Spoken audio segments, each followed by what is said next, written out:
شکریہ عزت. ڈاکٹر عالیہ، ڈاکٹر ریاض عظیم، خورشید حیات صاحب، پروفیسر خالد دروی، عزا معین اور تمام سامعین، آپ سب کا بہت بہت شکریہ یہاں آنے کے لیے، مقالے پیش کرنے کے لیے اور سامعین کا مقالات سننے کے لیے. یہ میرا آئی تھنک تیسرا ریسرچ اسکالر سیمینار ہے جس میں میں نے شرکت کی ہے، یہی جگہ اسی ڈائس پر. اور میں نے دیکھا کہ بہت اچھا ایک سلسلہ شروع کیا ہے ڈاکٹر عقیلہ نے، اور اب ان کے پیش رو تو نہیں، لیکن ان کے بعد اب ان کے ساتھ عزا معین شامل ہو گئی ہیں. مجھے لگتا ہے کہ تبسم اور ناہیدہ شفیع بھی موجود ہیں، یہ بھی اس گروپ میں شامل ہوگی. یہ لوگ بہت اچھا کام کر رہے ہیں، نہ صرف اردو ادب کے لیے بلکہ ان لوگوں کے لیے جو ریسرچ اسکالرز ہیں. اصل میں یہ سیمینار آپ کی ضرورت بھی ہے اور مجبوری بھی. میں اس لیے کہہ رہی ہوں کہ یہ میں خود میرے انڈر میں کئی لوگ ریسرچ کر چکے ہیں، اس لیے آپ لوگوں کی یہ ضرورت ہے. اور جو آپ مقالے لکھ کر لاتے ہیں وہ آپ کی مجبوری بھی ہے، کیونکہ آپ کو رول کے حساب سے شاید 2 سیمینار 2 مقالے آپ کو پیش کرنے ہوتے ہیں اپنے پی ایچ ڈی تھیسس کے سبمیشن سے پہلے. یہ ایک زبردستی ہے جو آپ سے لکھواتی ہے، مگر کچھ زبردستیاں بہت اچھی ہوتی ہیں. اس بہانے سے کم آپ لکھتے تو ہیں. تو اس لحاظ سے یہ سیمینار بہت اہم ہے. رہا سیمینار کی طوالت کا سوال، تو مجھے بالکل 17 مقالے سننے میں کوئی آر نہیں، بلکہ 17 اور ہوتے تو بھی میں سن لیتی، کیونکہ ہم لوگوں کو عادت ہے سننے سنانے کی، بولنے کی اور سننے کی. کیونکہ ہمیں 1 گھنٹے کا لیکچر کلاس میں دینا ہوتا ہے، اور 3-4 لیکچر اگر آپ دیں تو ہم 3-4 گھنٹے مسلسل بول بھی سکتے ہیں 1 کپ چائے پینے کے بعد. اور ہم لوگ کیونکہ اپنے لیکچر کے بعد میں آخر کے 10 منٹ اپنے اسٹوڈنٹس کو اس لیے دیتی تھی کہ اب ہم لوگ بات چیت کریں گے، اور اس میں پھر ان کے سوالات ہوتے تھے، جوابات ہوتے تھے. دراصل مقصد یہ تھا کہ میری کلاس سے نکلنے کے بعد بچے کلاس کے باہر غلط اردو نہیں بولے، کیونکہ اردو صرف ایک زبان نہیں ہے، اردو آپ کی شخصیت کا اظہار ہے. جب آپ اردو بولتے ہیں تو آپ کی شخصیت نکھر کر سامنے آتی ہے، اور آپ کے اردو بولنے سے انسان سامنے والا آپ کی شخصیت کو جج کر لیتا ہے. تو اپنی شخصیت کا اظہار ہے، اور آپ سب کتنے اچھے کپڑے پہنتے ہیں، ہر طرح سے خود کو سجا کر سنوار کر لاتے ہیں، لیکن جیسے ہی منہ کھولتے ہیں. میں بات بتاؤں، میں جامع مسجد پر ایک چوڑی کی دکان پر گئی تھی، ایک اتنی خوبصورت لڑکی چوڑیاں پہن رہی تھی کہ میں سوچ رہی تھی کہ میرے آس پاس کوئی ایک بہت اچھا سا لڑکا ہو تو میں اس کے لیے اس کو پسند کر لوں. بہت ہی خوبصورت تھے وہ. لیکن جب اس نے چوڑی والے سے یہ کہا، چوڑی والے کو منیہار کہتے ہیں، یہ کیا پہنا رہے ہو، اچھی والی تو پہناؤ. میں اس کی شکل دیکھتے رہ گئی، مطلب وہ میری نظروں سے، حالانکہ غلطی اس کی نہیں تھی، اس کی بولی نے اس کی شخصیت کو خراب کر دیا تھا بالکل. اور یقین کیجئے یہی آپ لوگوں کے ساتھ بھی ہوتا ہے. یہاں بہت اچھے مقالے پڑھ رہے ہیں، جیسے کہ ابھی خالد صاحب نے کہا کہ عنوانات واقعی کچھ بالکل نئے تھے، اور مجھے بہت اچھا لگا. وہ مانو سے جو آئے ہیں ان کا بھی عنوان بہت اچھا تھا.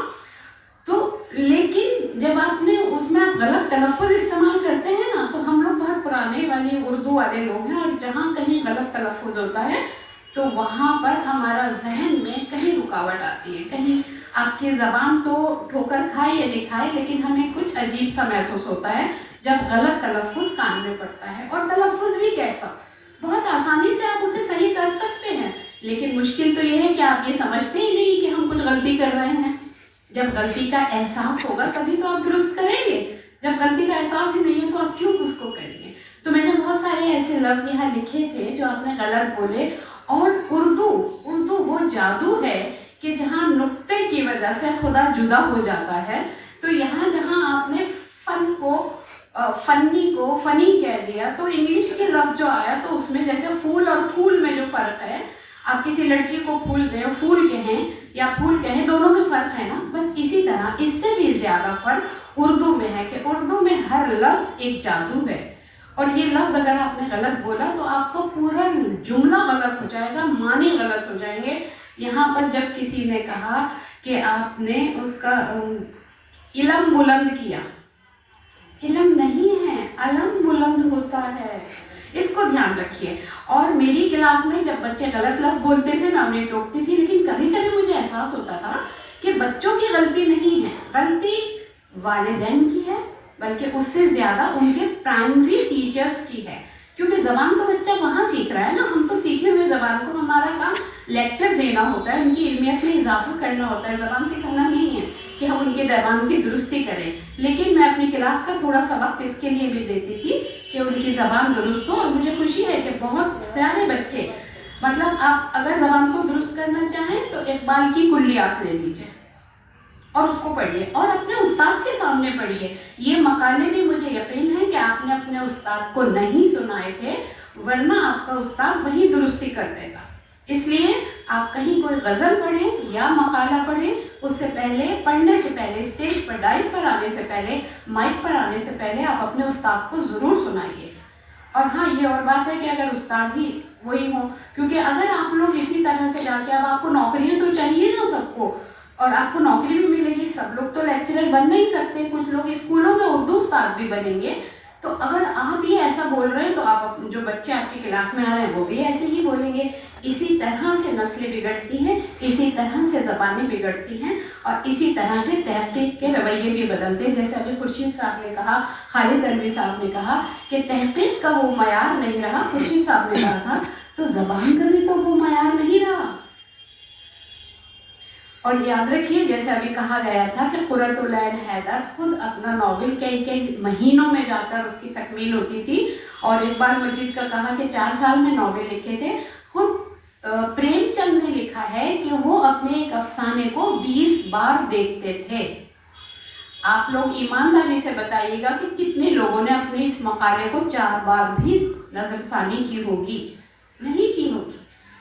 کیونکہ اب آپ لوگ پریم چند سے تو بڑے ہیں نہیں، پھر کوئی پریم چند اور قرۃ العین حیدر ایسے ہی نہیں بنتا.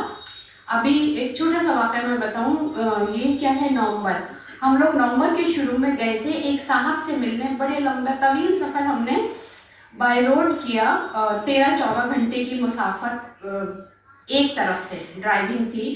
اور ہم ملنے گئے اس شخص سے کہ جس نے 478 ناول لکھے تھے. بڑا تجسس تھا ایک ایسے شخص سے ملنے کے لیے.